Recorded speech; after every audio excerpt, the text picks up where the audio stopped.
Hi, my name is Paweł Spychalski, your favorite drone YouTuber with a strong Slavic accent, and today the review of the new, let's say it's new, radio from FrSky. And by new radio from FrSky, I mean the new Horus X10S. I already mentioned about this radio a few days ago in the news section, and if my videos are too long, I love this radio. I really like it. It's the best radio I owned. Much better than the Taranis, much better than Taranis QX7, much better than the iRange X. Yeah, never mind. But it's not a perfect radio because there are few things that unfortunately makes this, like, let's say, a questionable choice. First problem of the X10S Horus, yes, I think it's called Horus, is that, oh man, this thing is pricey. Because don't get me wrong, but for the price of the new Horus, you can get 10, and by 10 I mean 10 FrSky i6, 4 Taranis QX7, or 1.5 of regular Taranis X9D plus whatever. It's really expensive. And unfortunately, the price of the Horus is the biggest problem of it, because for more than $400 or 400 euros, depends where you're gonna buy it, you have really a lot of other choices. I'm not saying that I've bought it. This is my personal Horus. I do not have to say only nice things about it. No, this is my personal thing. I do not regret. I do not regret because this is the best radio I used, period. But still, it is bloody expensive. Besides being expensive, this radio have few minor problems and the one kind of biggish problem that luckily can be resolved pretty easily. The biggest problem beside the price is the software that FrSky has put in this, because I don't want to be the negative one that criticize everything. So I will only say no. The new software from FrSky, FrOS, sucks. You should replace it as soon as possible. But by this I mean you get new Horus, you make a backup of FrOS and flash it with OpenTX immediately. No, it's just like, it's so wrong on so many levels that this is all what I'm gonna say about this.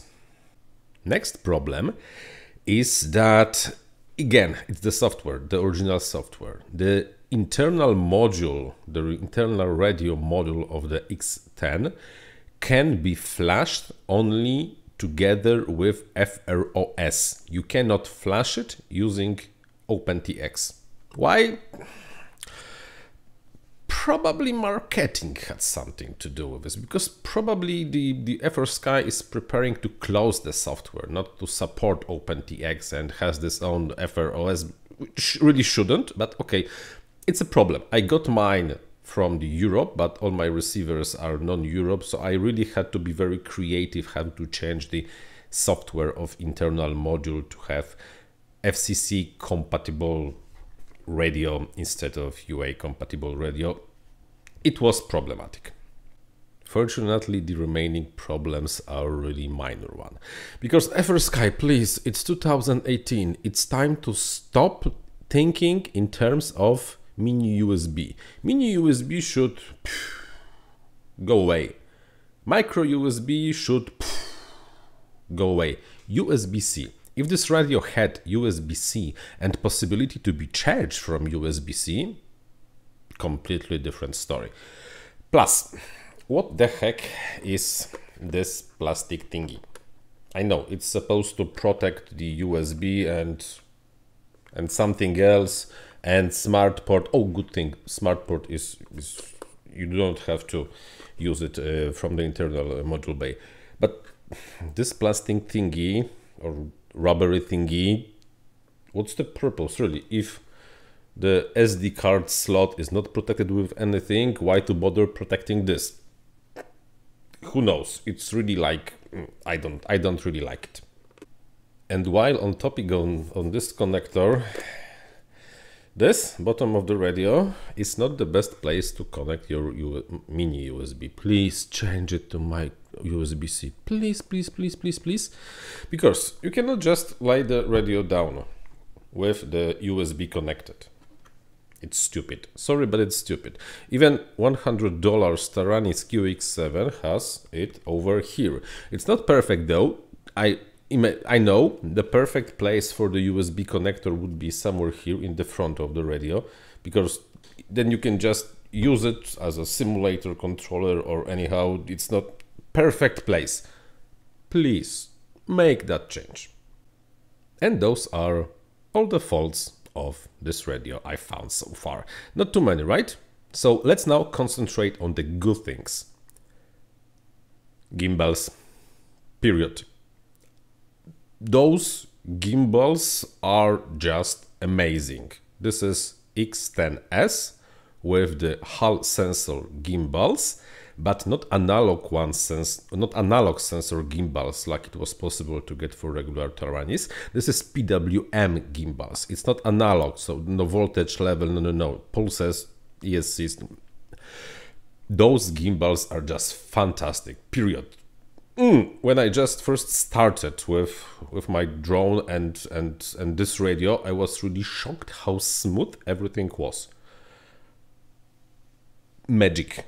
This is really, really, really magic. I love those gimbals. If this is worth the money, it's because of those gimbals. Okay, I have to stop repeating myself. Next, it's just pretty. It just looks so good. Look, such a pretty, handsome radio. And the LCD. Welcome to OpenTX. British accent, love it.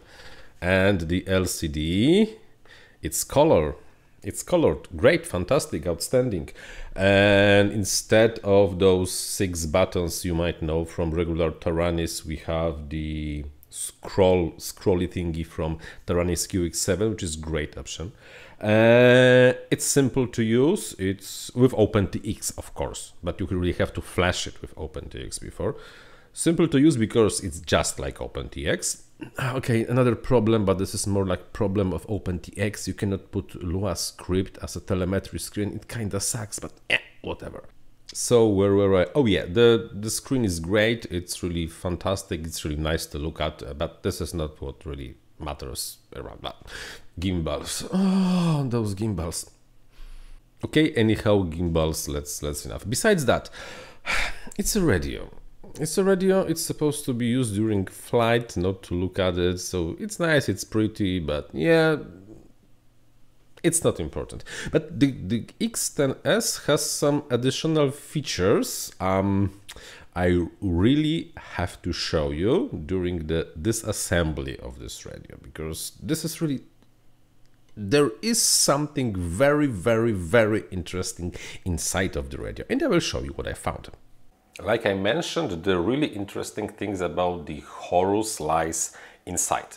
First interesting and good thing, if you want to disassemble this, not only there are only 4 screws you have to remove, which is nice, because why should you use 6 or something when you can just use, oh, sorry about that, when you can just use 4.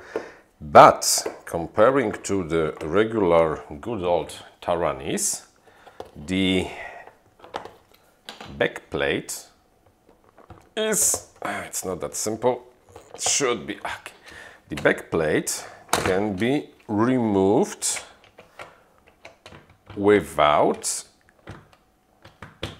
oh, I think this, okay, yeah. Without having to disassemble, disconnect or fight with any switches. Love it. Love it, great improvement.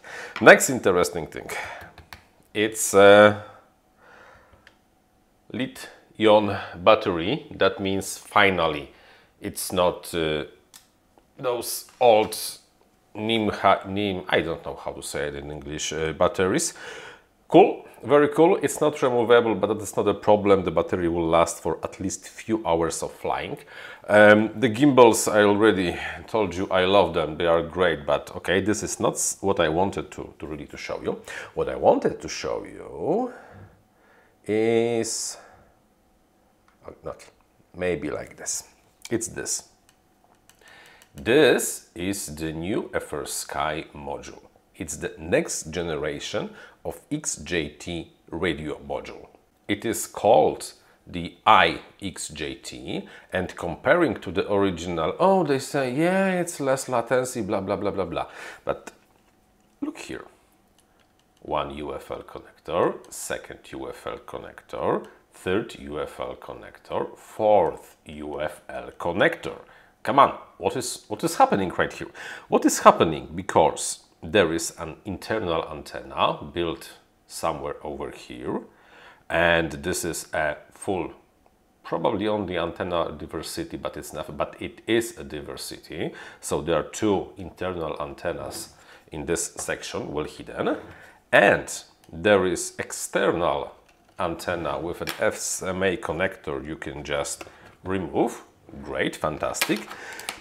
But what I'm really most excited, it's this not used UFL connector, because that means that probably you will be able to have one additional antenna in the next revisions of hardware of the software. This is really, this is, I think, this might be really a killer feature.